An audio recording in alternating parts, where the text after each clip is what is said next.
Padre, gracias te damos, Señor.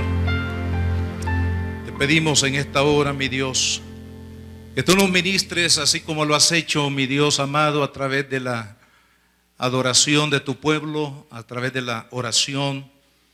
Que así también, Señor, nos ministres por tu palabra, que nos hables a lo más profundo de nuestro espíritu, Señor, que seamos edificados, exhortados y consolados por el Espíritu. En el nombre de Jesús te damos las gracias. Amén y amén. Vamos a abrir las Escrituras, mis hermanos, a la carta de los Hebreos. Una carta que algunos dicen que creen que fue Pablo quien la escribió, otros dicen que fue Apolo. Bueno, no se sabe exactamente, pero sí es palabra de Dios.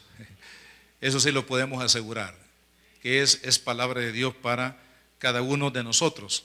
Vamos a hablar hoy, hermanos, un tema teológico sobre Jesús, el autor de eterna salvación. Este tema lo hemos tomado especialmente de dos versículos de la carta a los Hebreos, de donde vamos a comenzar a desarrollar esta temática de esta mañana. Jesús, autor de eterna salvación. Hebreos 2, versículo 10, dice la palabra: porque convenía a aquel por cuya causa son todas las cosas, y por quien todas las cosas subsisten, que habiendo de llevar muchos hijos a la gloria, perfeccionase por aflicciones al autor de la salvación de ellos. Capítulo 5, versículo 9. Y habiendo sido perfeccionado, vino a ser autor de eterna salvación para todos los que le obedecen. Lo repito. Y habiendo sido perfeccionado, vino a ser autor de eterna salvación para todos los que le obedecen. Creo que es importante hablar un poquito acerca de los destinatarios, hacia quienes fue referida originalmente esta carta. Ustedes saben que los primeros que recibieron el testimonio de Jesús, de la salvación en Cristo, fueron los judíos. El pueblo judío fue, como dice la profecía, el pueblo a quien vino Jesús. Vino a los suyos, dice Juan 1:12, vino a los suyos, pero los suyos no le recibieron. Pero durante el ministerio del Señor Jesús, muchos judíos aceptaron a Cristo. Es más, los primeros cristianos, hermanos de la era ya de la iglesia, fueron judíos que se convirtieron a Jesús a través del evangelio, el testimonio de la palabra y del testimonio de Cristo. Pero otro detalle sumamente importante para entender el contenido de esta carta es que los cristianos eran perseguidos de una manera muy violenta, con propósitos de muerte. Eran perseguidos por los judíos. Los primeros que persiguieron a la iglesia de Cristo no fueron los romanos, sino que fueron los judíos. Los que profesaban el judaísmo fueron los primeros enemigos acérrimos del cristianismo. Ahora, estos hombres y mujeres que se habían convertido a Cristo, a quienes se les refiere la carta, estaban pasando situaciones muy, pero muy difíciles. Muchos de ellos habían perdido sus familias, otros habían perdido sus hogares, su trabajo, estaban desterrados, estaban huyendo, tratando de refugiarse de la persecución del judaísmo por causa de haber abrazado la fe del Señor Jesucristo. Y algo más, había una situación muy tentadora, porque una de las soluciones probablemente era que ellos se volvieran al judaísmo, es decir, que apostataran de la fe que habían abrazado en Cristo Jesús. Ese camino era un camino más fácil. Veámoslo desde el punto de vista humano. Era un camino fácil. Desistir de seguir a Cristo, que implica, como cristianos judíos, implicaba ser desterrados, ser martirizados como le sucedió a Esteban, o volverse a los rudimentos religiosos del judaísmo de donde el Señor los había sacado. Así que por una parte estos cristianos estaban sufriendo la persecución, el temor de ser martirizados a causa de su fe, pero por otro lado se les presentaba la oferta de volver de donde habían salido. Y ahí estaba la batalla espiritual de este grupo de hijos de Dios que necesitan una ayuda divina para poder continuar con el camino que Jesús les había trazado.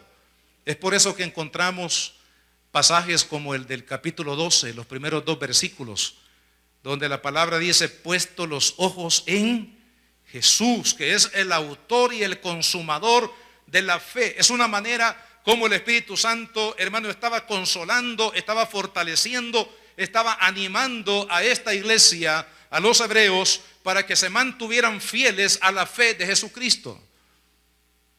Pero hermanos, la carta de los hebreos no solamente fue para los hebreos, aquellos cristianos judíos que se convirtieron en los primeros años de la fe cristiana. Esta carta también tiene que ver con usted y conmigo hoy. Porque la iglesia, hermanos, está pasando, no solamente me refiero al área local, sino me refiero a la iglesia de Jesucristo. Está pasando en el mundo hoy en día, hermanos, presiones de todo tipo. Hay una batalla espiritual en contra de la iglesia. Muchas personas están buscando incluso en el mundo alternativas para llenar el vacío que hay en sus corazones. Y buscan la filosofía, las religiones, la ciencia, la diversión, el bienestar, los placeres del mundo para tratar de llenar ese vacío de su corazón, porque me parece que hay un vacío del ministerio de la iglesia al mundo. Es decir, que no estamos nosotros desarrollando el papel adecuado o en la dimensión adecuada para llevarle al mundo, hermanos, la única alternativa que el mundo tiene para saciar su sed espiritual, que es a través del evangelio de Jesucristo. Pero como el mundo no encuentra en la iglesia esa consistencia espiritual y ese mensaje profundo que sale, como decía mi hermano Héctor el domingo pasado, que sale de hombres y mujeres crucificadas con Cristo, hermanos, el mundo está yendo en pos de las ofertas que el enemigo le está haciendo. Por eso es que vemos el fenómeno hoy en día, hermanos, de muchos que fueron cristianos y que ahora están en el mundo, y que están algunos de ellos siendo absorbidos por estos caminos de muerte que el enemigo está mostrándoles como una alternativa. El ocultismo, por ejemplo, hermano. El ocultismo, no me refiero al ocultismo de cara fea,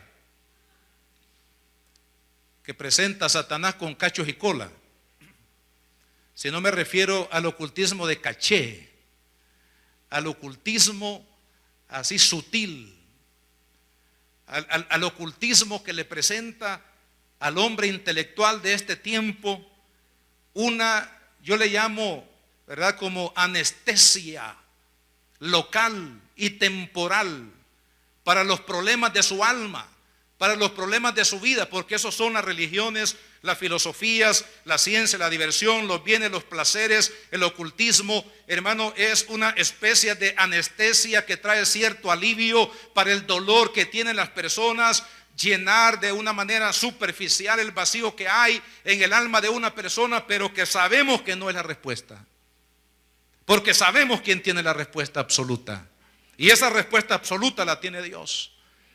Bien lo dijo el profeta Jeremías en el capítulo 2, versículo 13, cuando dijo: me dejaron a mí fuente de agua viva y cavaron para sí cisternas rotas que no retienen agua. Es que solamente Cristo puede saciar el hambre y la sed que hay en el corazón de los seres humanos.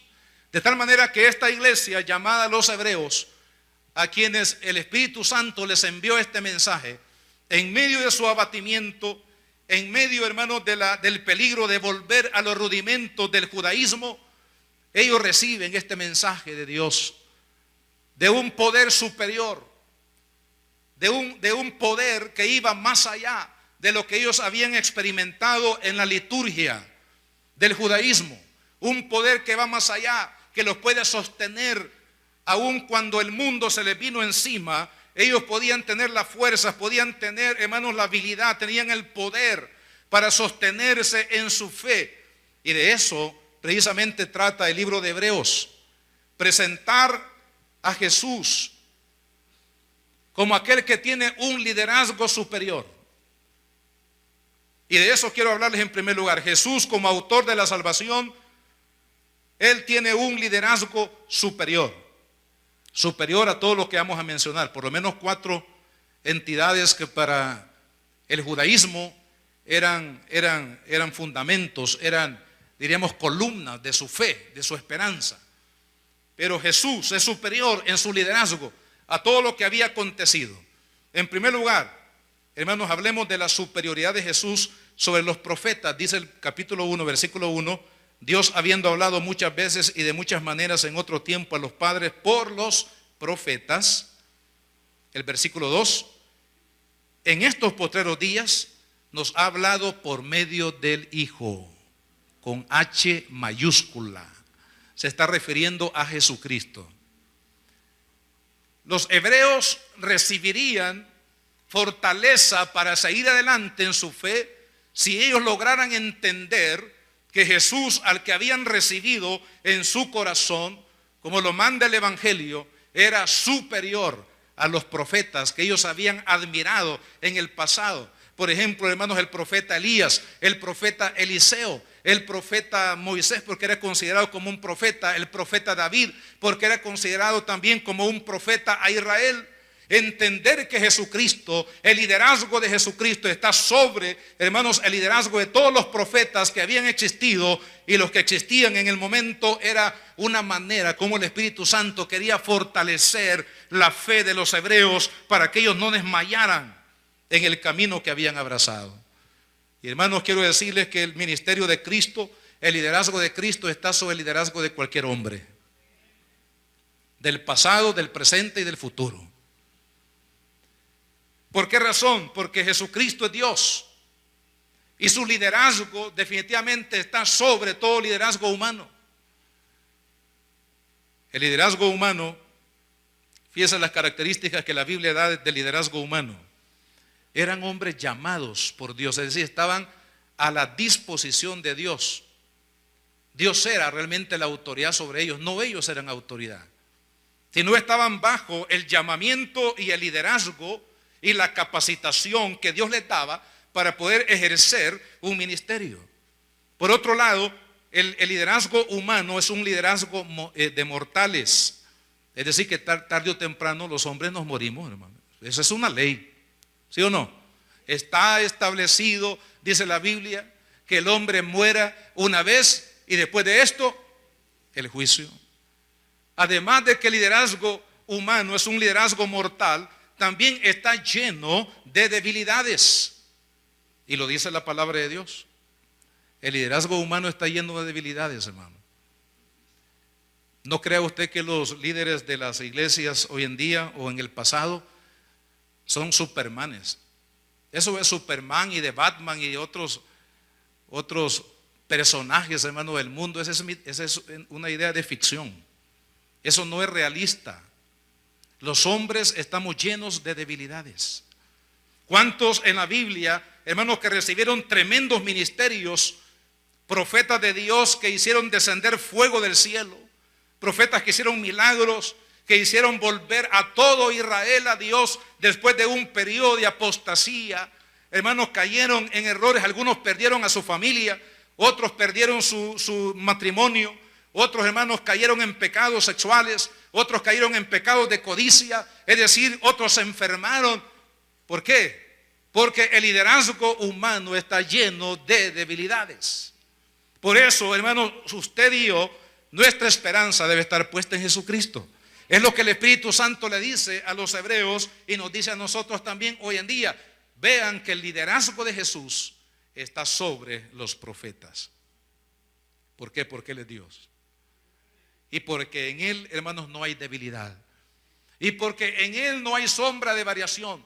Y porque Él es perfecto. Porque Él sí es 100% confiable. de seguir a Cristo, amar a Cristo, glorificar su nombre, servirle, honrarlo, predicarlo a las naciones. Amado hermano, es lo que la iglesia debe de ser, porque el liderazgo de la iglesia, el apóstol Pablo enseña en figuras retóricas algo muy importante. En la carta a los Colosenses, él dice que Jesús es la cabeza de la iglesia. Entonces, ¿qué es lo que somos los pastores, hermano? ¿Qué somos los pastores de una iglesia? Bueno, me gusta mucho lo que Pablo dice en la primera carta a los Corintios capítulo 3. ¿Sabe cómo se veía Pablo? Y que era un apóstol de primera línea.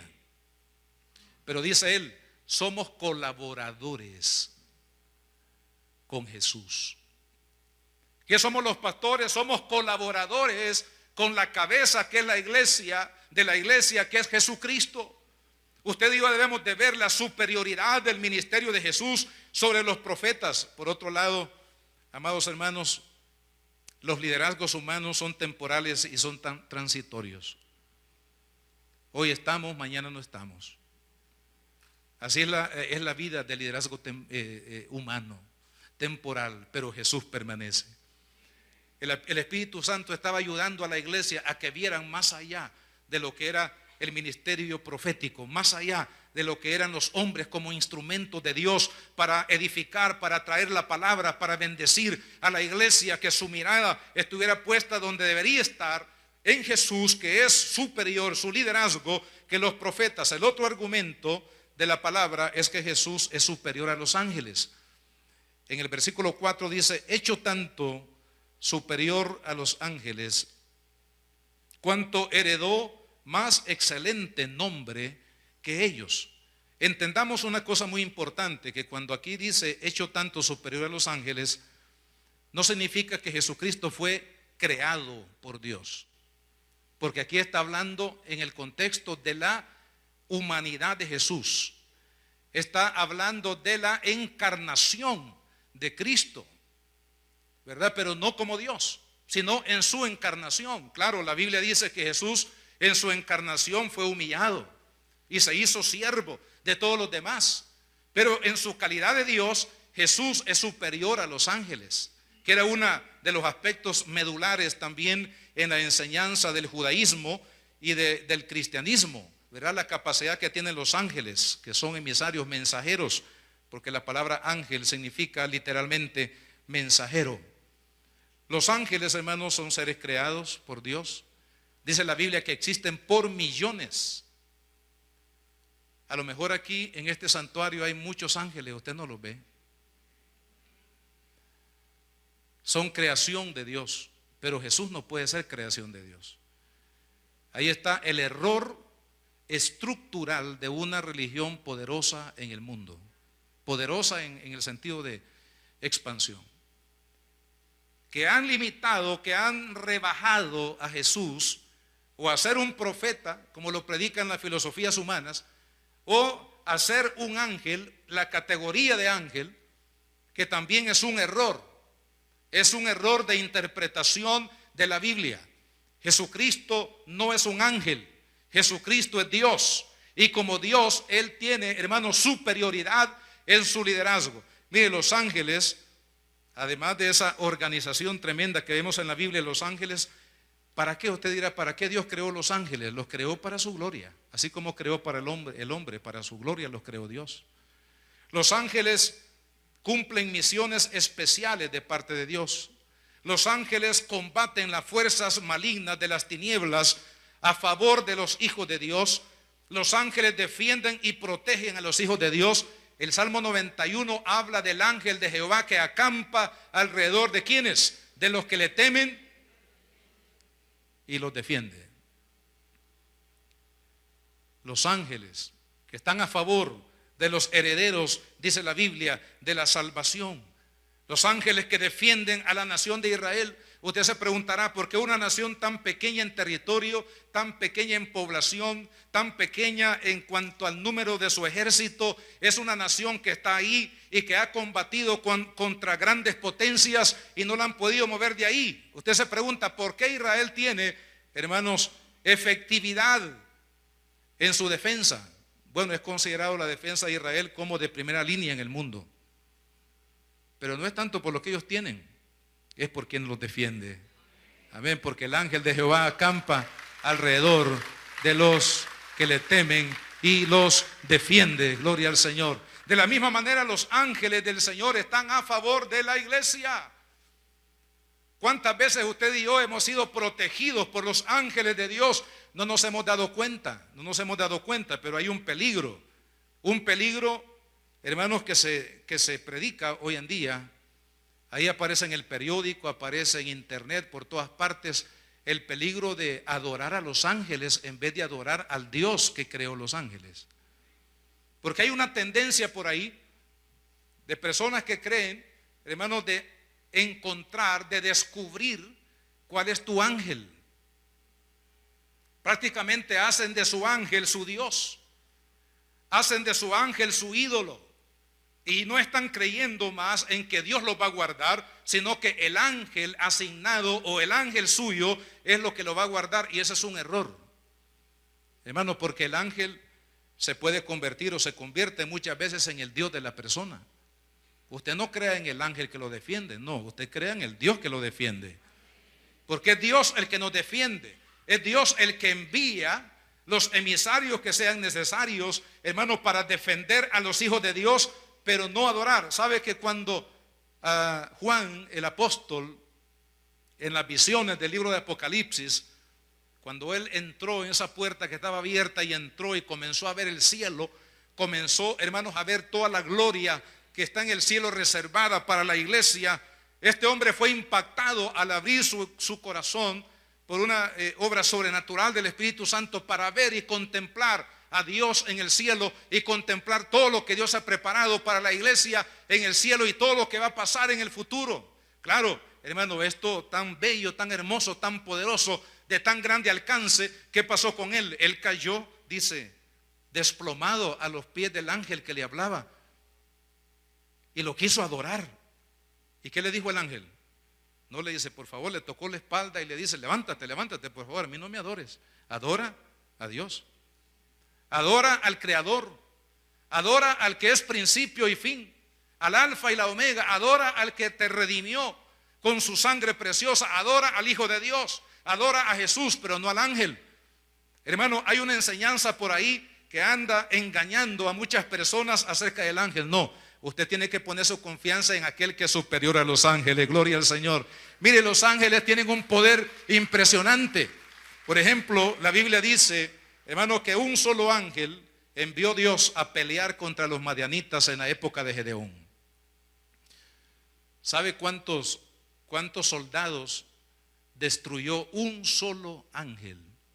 140,000 soldados dispuestos para la guerra, preparados para la guerra, fueron destruidos por un solo ángel que Dios envió a defender a su pueblo. Pero más grande que ese ángel es Jesucristo. Más grande, hermanos, que el arcángel Miguel es Jesucristo. Más grande que el arcángel Gabriel es Jesucristo.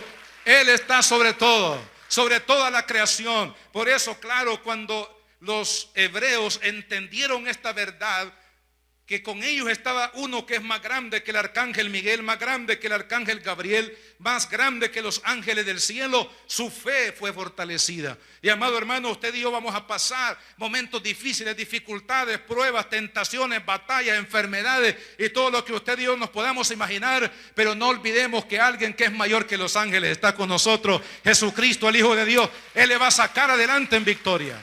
Y es importante que entendamos esta verdad. Lo otro, hermanos, el otro aspecto es la superioridad de Cristo sobre Moisés y la ley. Ustedes saben que uno de los líderes enigmáticos, unos líderes de gran relevancia e importancia para la nación de Israel y para el judaísmo, obviamente eran Moisés y Aarón, que fueron los siervos que Dios utilizó para establecer lo que se conoce como el periodo de la ley, donde Dios se reveló al mundo a través de la ley que Él le dio, el decálogo y muchas leyes más que Dios le dio a Israel en aquel momento a través de Moisés. En el capítulo 3, versículo 3 dice, porque de tanto mayor gloria que Moisés es estimado digno cuanto tiene mayor honra que la casa, el que la hizo. Gloria a Dios. ¿Quién es el autor de la vida? Jesucristo.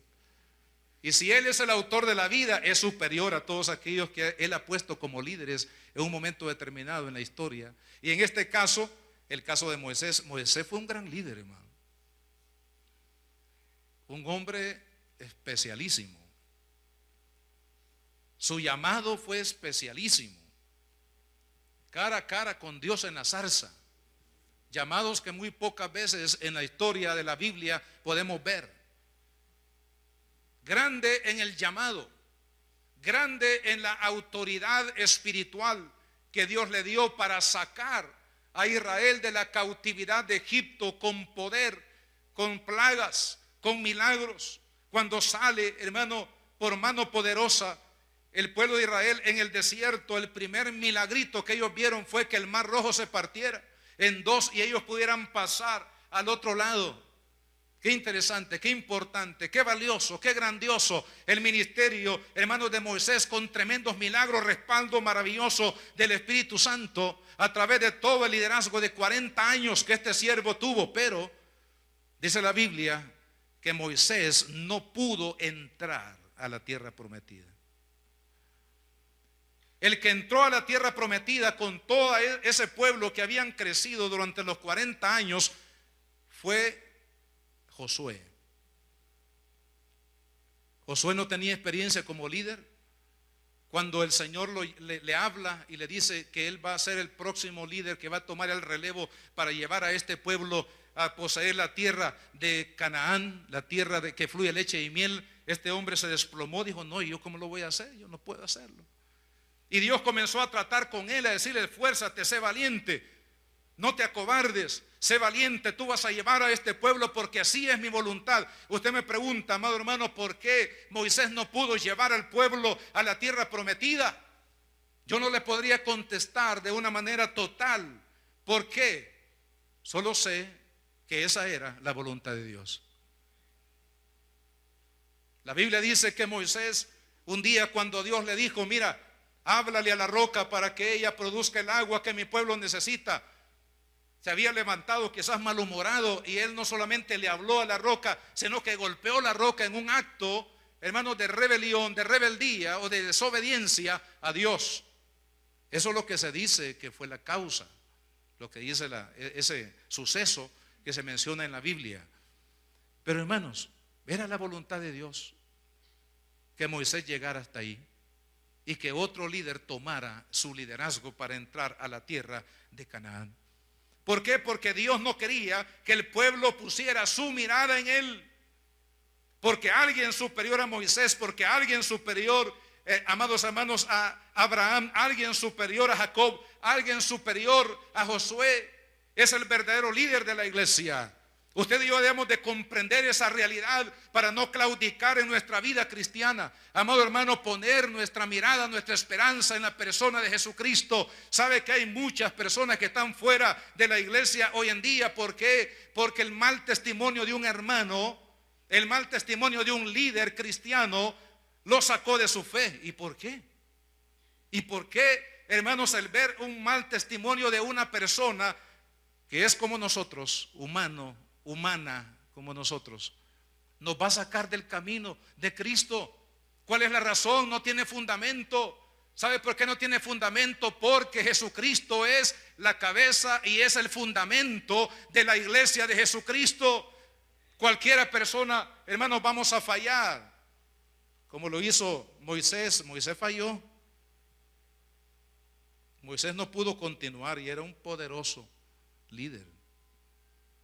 Pero el mensaje que Dios le da a la carta a los hebreos o a los hebreos dice: tanto mayor gloria que Moisés es digno este. Y a quién este se refiere: a Jesucristo. Él, amado hermano, es el líder por excelencia. Él es el líder que usted y yo debemos de abrazar, debemos de predicar, debemos de amar, debemos de honrar, debemos de servir con todo nuestro corazón, con toda nuestra alma, porque Él es el que pagó el alto precio por su alma en la cruz del Calvario. Él derramó su vida, amado hermano, para que usted y yo ahora estemos en lugares celestiales. Jesucristo es el gran líder. superior a Moisés, superior a cualquier líder del pasado, y en él los hebreos debían de poner su esperanza en ese momento de crisis que estaban pasando.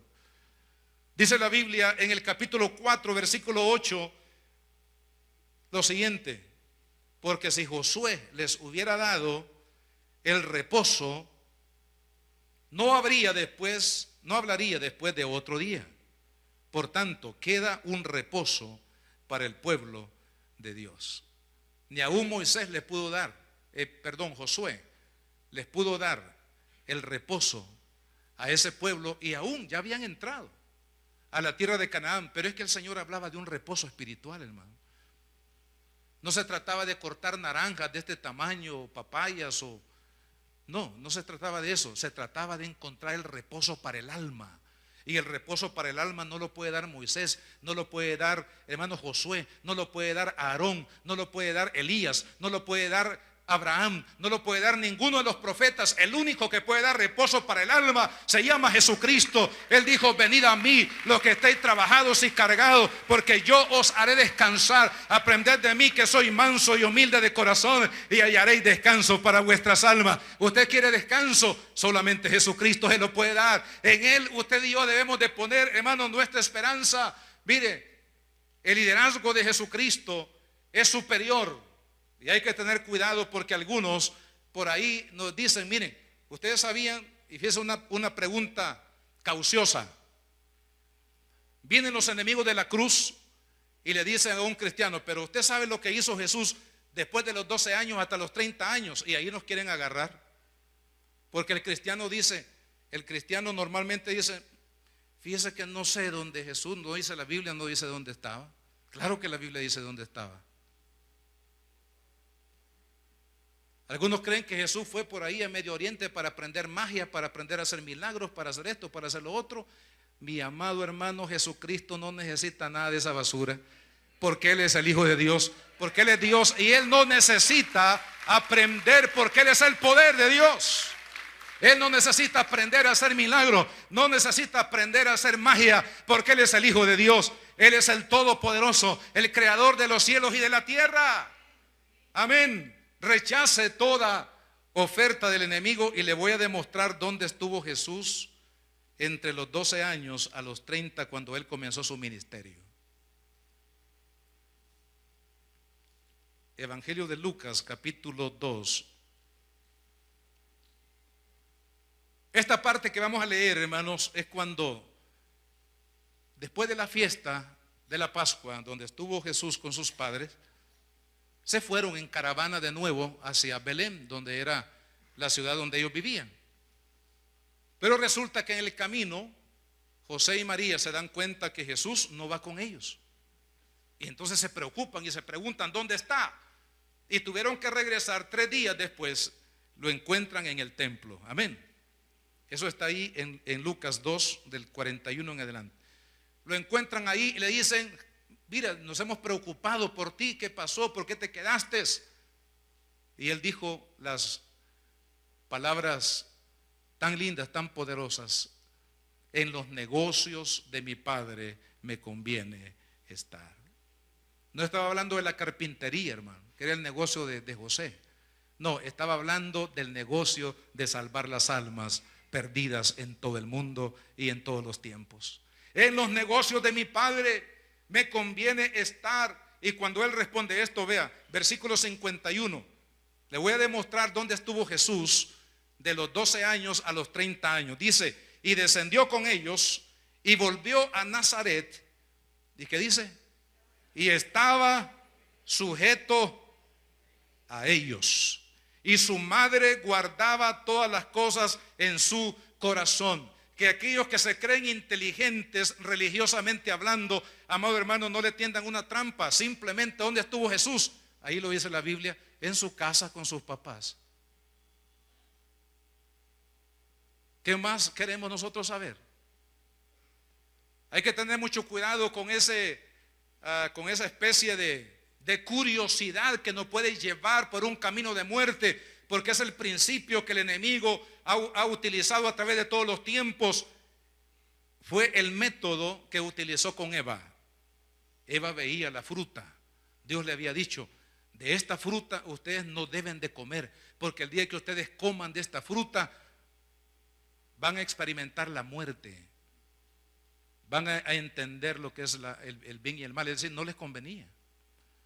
Pero todos los días me imagino que Eva se levantaba y veía la fruta y decía: ¿será que al probarla algo voy a entender? ¿Qué será lo que habrá de misterio detrás de probar la fruta? Y es lo que hacen hoy en día, hermanos, aquellos que están en el ocultismo de caché. Van a tratar de llegarle a usted por una situación, por una curiosidad, para tratar de explicarle, para llevarle a que usted adore ángeles, para llevarle a que usted, amado hermano, ponga su esperanza y su confianza donde no debe. Jesucristo es el líder por excelencia.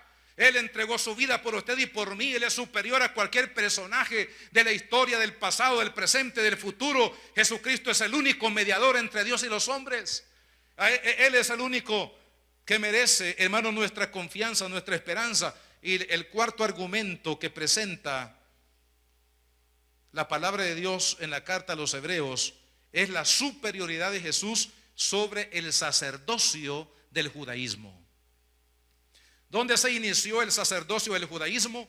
Que eran los que se encargaron de todos los oficios del templo, los que se encargaban de las ofrendas. Esas ofrendas repetitivas que día a día tenían que presentarse delante de Dios. El sumo sacerdote, Aarón, comenzó con esta casta de sacerdotes. Él entraba una vez por año al lugar santísimo en el tabernáculo. Él llevaba en un lebrillo la sangre del cordero que había sido sacrificado. Y cuando él entraba para oficiar en la presencia de Dios, en el lugar santísimo, donde Dios se revelaba a su pueblo, él derramaba la sangre sobre el propiciatorio, el propiciatorio que representaba, hermanos, el trono de Dios, la misma presencia de Dios. Él derramaba la sangre y aplicaba la sangre en todos los utensilios y en todo ese lugar donde se conoce como el lugar santísimo. Cuando se ejecutaba este sacrificio, este ingreso del sumo sacerdote al lugar santísimo, toda la nación de Israel recibían el perdón de sus pecados. Por eso se le conoce como el día del perdón, Yom Kippur, el día del perdón. Porque a través de ese acto, toda la nación de Israel recibían el perdón de Dios para que ellos pudieran continuar en comunión con Dios. Aarón tenía hermanos, y si usted lee en el libro de Éxodo y Levítico, todo el esplendor de la vestidura del sumo sacerdote, hermano. Lino fino, finísimo, desde su cabeza hasta sus pies, con bordados en los vestidos de primera línea, revestidos de oro, prendas de plata. No había, hermanos, nada que no fuera de gran valor en el sacerdocio aarónico y en el sacerdocio de los levitas. Era algo sublime. El ministerio de Aarón era algo sublime, algo hermoso. Ir a la presencia de Dios, estar cara a cara con Dios, era hermoso, era precioso. Una unción especial para poder oficiar de esa manera. Pero alguien mayor que Aarón murió en la cruz del Calvario. Alguien mayor que Aarón, hermanos, se entregó en la cruz del Calvario por la humanidad. Por tanto, dice el capítulo 5 y versículo 5 de la carta a los Hebreos: así tampoco Cristo se glorificó a sí mismo haciéndose sumo sacerdote, sino el que le dijo: tú eres mi hijo, yo te he engendrado hoy. En el capítulo 8 y versículo 6 dice: pero ahora tanto mejor ministerio es el suyo. ¿De quién? De Cristo, cuanto es mediador de un mejor pacto, establecido sobre mejores promesas. Note usted, mejor ministerio, mejor pacto y mejores promesas. ¿De quién? De Cristo. Mejores que las sobre el liderazgo de Aarón y del aparato religioso, hermanos, del judaísmo. Es decir, que Cristo está sobre Aarón, de tal manera que él puede decir con toda libertad lo que Jesucristo dijo: yo soy el camino, la verdad y la vida. El apóstol Pablo dijo: hay un solo mediador entre Dios y los hombres, Jesucristo hombre. Él es el sumo pontífice. ¿Sabe quién es el sumo pontífice verdadero? Se llama Jesucristo. El sumo puente entre el hombre y Dios se llama Jesucristo. No nos engañemos, no aceptemos ninguna doctrina de hombres, amado hermano, porque Jesucristo es el que tiene el liderazgo superior. Claro, cuando los hebreos recibieron, hermano, este mensaje del Espíritu Santo, que Jesucristo es mayor que los profetas, que el ministerio de Cristo es mayor que los ángeles, mayor que Moisés, mayor que Aarón, gloria al Señor, su fe se agigantó. Porque claro, hermano, ¿quién no va a pasar por dificultades como las que pasaron ellos? Ahora mismo nosotros pasamos dificultades en nuestra vida por problemas de salud, problemas de familia, situaciones que nos agobian en la vida. Pero cuando usted ve más allá, hermano, de su mirada, y usted ve que detrás de todo eso, sobre todo hombre, sobre todo oficio humano, está la persona de Cristo, que es el verdadero sustentador de la iglesia, que es el verdadero sostén de la iglesia, la roca angular, la piedra angular de la iglesia, se llama Jesucristo. No es Pedro. Algunos tienen un fundamento tan endeble como lo es el fundamento de Pedro sobre sus pies. Cuando el Señor Jesucristo le dijo a Pedro, ahí en Mateo capítulo 16, le dijo: sobre esta roca edificaré mi iglesia, y las puertas del Hades no prevalecerán contra ella. No se estaba refiriendo a Pedro y el liderazgo de Pedro. Ya dijimos que el liderazgo humano es temporal, es mortal, está lleno de debilidades y tantas cosas. No se estaba refiriendo al liderazgo de Pedro, aunque Pedro llegó a ser una columna para la iglesia cristiana de aquel tiempo. Pero no era Pedro el fundamento. El fundamento es lo que declaró Pedro, lo que le declaró a Jesús. ¿Y qué le declaró Pedro a Jesús? Él le dijo: tú eres el Cristo, el Hijo del Dios viviente. Gloria al Señor. Esa declaración que hizo Pedro, inspirada por el Espíritu, porque Jesús le contesta y le dice: esto no te lo reveló carne ni sangre. Entonces, si no venía de carne y sangre, es decir, del poder humano, entonces ¿de quién venía? Venía del Espíritu.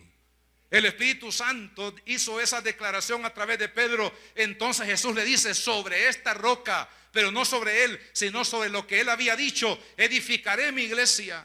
Amado hermano, Cristo tiene un liderazgo superior, y cuando llegamos nosotros a entender y apoyar nuestro liderazgo en la persona de Cristo, en su obra maravillosa, es cuando su fe, a pesar, hermano, que el terreno donde usted esté parado sea conmovido, a pesar de que usted sufra ataques de diferente índole, de diferentes francos en su vida, pero si usted está claro, seguro en quién está fundada su fe, usted no va a claudicar. ¿Por qué prevalecieron los hebreos ante las amenazas del judaísmo y la persecución del judaísmo y todas las pruebas que ellos estaban pasando en este momento? ¿Por qué? Porque ellos llegaron a entender que aquel que estaba sobre todo liderazgo humano, aquel que había creado los cielos y la tierra, aquel que era el Dios verdadero, aquel que había entregado su vida por ellos en la cruz del Calvario, estaba con ellos. Aquel que prometió: no te dejaré, no te desampararé. Aquel que dijo: yo estoy con ustedes todos los días hasta el fin del mundo, estaba con ellos en sus tribulaciones. Ahí en la cama de enfermo, es posible que no se encuentre a su lado un pastor, un hermano de la iglesia, pero si Jesucristo está ahí, si el Hijo de Dios que le prometió: nunca te dejaré, está ahí, amado hermano, usted véalo como una bendición para su vida. ¿Por qué razón? Porque es Jesús el único fiel, hermano. Es Jesús el único que va a prevalecer en el tiempo. Es Jesús el único que nos va a sostener. Es Jesús el único que nos va a llevar de esta parte de la eternidad hacia Dios. Es Jesús el que va delante de nosotros como fiel pastor. Es Jesús el que va guiando a sus ovejas para llevarlas a la patria celestial. Es Jesús el que le da el sustento, es Jesús el que le da la palabra de ánimo, la esperanza, la unción. Cuando usted está cansado, que no quiere seguir adelante, es el buen pastor Jesucristo el que trae el aceite y lo aplica a su cabeza para que se vaya la fatiga espiritual y que usted pueda continuar adelante. Es Jesús cuando todo falla el que lo va a sostener. Cuando su casa se derrumbe, Jesucristo será el único que va a estar ahí para alentarlo, para bendecirlo, para animarlo a seguir adelante. Por eso, amado hermano, el liderazgo de Cristo es superior al liderazgo humano.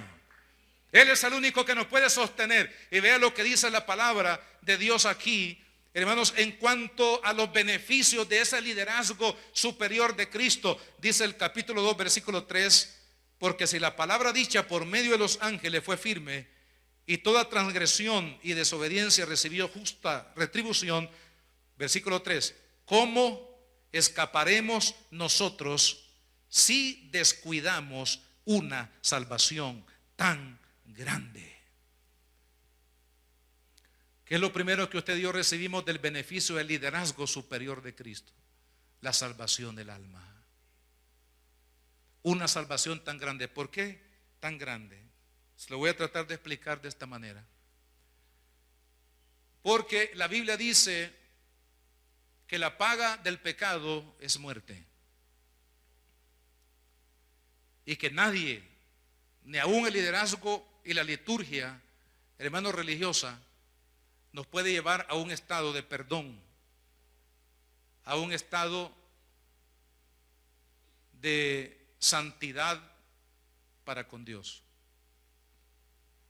Solamente la sangre de Cristo, solamente el perdón que nos otorga Jesús. Esa fue la razón por qué Jesucristo, aún siendo adversado desde el momento mismo que fue engendrado en el vientre de la Virgen María, Él pasó, y nos faltaría tiempo para leer los sufrimientos de Jesús, que algunos lo limitan nada más al Calvario, pero no es cierto.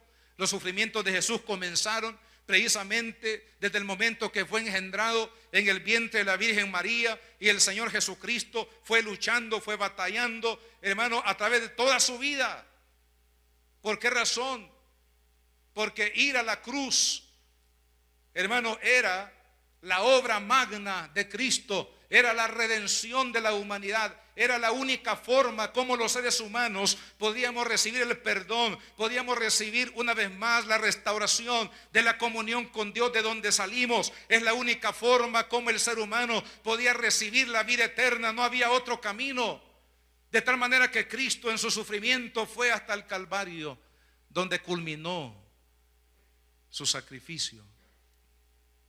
Él derramó su sangre, dice la palabra de Dios, un cordero perfecto, un cordero puro, un cordero sin mancha, un cordero que no le debía nada a nadie, inocente. Fue llevado a la cruz.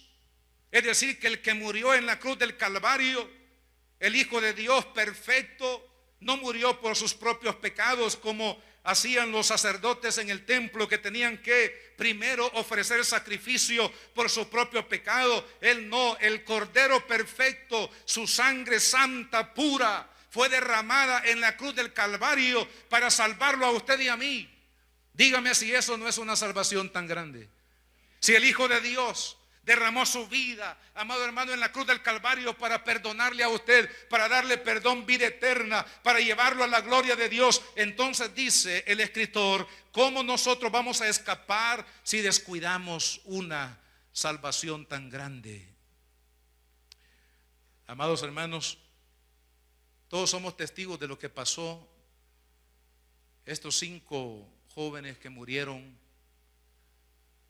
bueno, no solamente ellos, pero ha sido una noticia bastante triste. Muchos en la lista de todas las personas que han fallecido por violencia en nuestro país. Imagínense qué triste. Un día esto, cuando yo veía la noticia de que hallaron los cuerpos semienterrados tan brutalmente como animalitos ahí en un lugar baldío, yo comencé a pensar en el corazón de esos padres, en el corazón de esa mamá, de ese papá, de ese hermano, de esa hermana, al perder de esa manera tan cruel la vida de sus familiares. Cuando vemos a este personaje que aparece ahí como Rambo en ese teatro en los Estados Unidos, repartiendo, hermanos, balas a todos los que encontró, mató a 12 de inmediato, 13 están en cuidados intensivos y 59 personas están gravemente heridos, a lo mejor algunos de ellos o muchos más van a morir. Nos preguntamos, amado hermano, realmente qué es lo que el mundo necesita. Nos preguntamos dónde está la iglesia de Jesucristo, dónde está el poder de aquel que es superior a todo el aparato religioso del mundo, amado hermano. El mundo está hastiado de religión.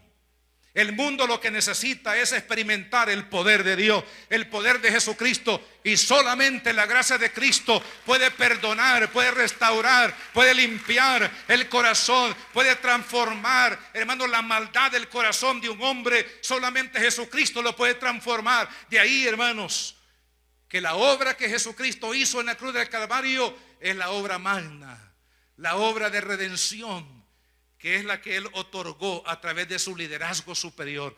La pregunta es: ¿cuántos de nosotros amamos esa salvación tan grande? El día de ayer que estábamos ministrando allá en el lago, una hermana llega y me dice: hermano, mire, siento en mi corazón decirle algo que Dios puso en mi corazón y se lo voy a decir. El Señor me dijo que le mencionara esto porque hay una crisis en la vida de los jóvenes, y el Señor quiere que la iglesia ministre a los jóvenes. Luego que ella me dijo eso, yo pensé en ese teatro donde fueron asesinados estos jóvenes. Y sabe, hermano, que vino a mi corazón, sabe que la mayoría de los que van a los teatros son jóvenes. Ahorita hay una polémica en los Estados Unidos si son las películas de violencia las que producen la violencia, o es la violencia la que produce las películas de violencia. Hay un debate ahora mismo en los Estados Unidos, hermano. ¿Por qué? Porque el corazón del hombre es malo, y la única medicina para el corazón del hombre se llama Jesucristo. El liderazgo de Jesucristo es valioso e importante en este tiempo. Usted y yo tenemos que levantarnos, amados hermanos, para predicar a Cristo y a este crucificado. Oremos. Padre, en esta hora, Señor, estamos delante de ti, Jesús. Queremos darte gracias, Señor, por tu favor y por tu misericordia sobre nuestras vidas. Pónganse de pie, mis hermanos. Ya estamos para despedirnos.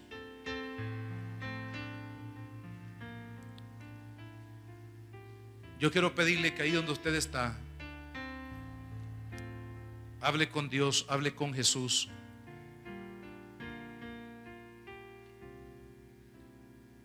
Dígale a Jesús: Señor, te amo. Tú eres mi líder. En ti he puesto mi esperanza. En ti están mis fuerzas. En ti está mi victoria.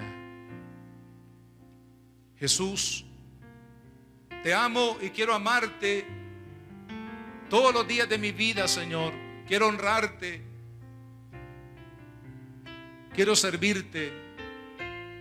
Quiero vivir, oh Dios, para tu gloria todos los días de mi vida, Señor. Aquí estoy, Señor. Entiendo que tú tienes un liderazgo superior, porque el anhelo de tu corazón es que nosotros nos mantengamos enfocados en ti y no en los hombres.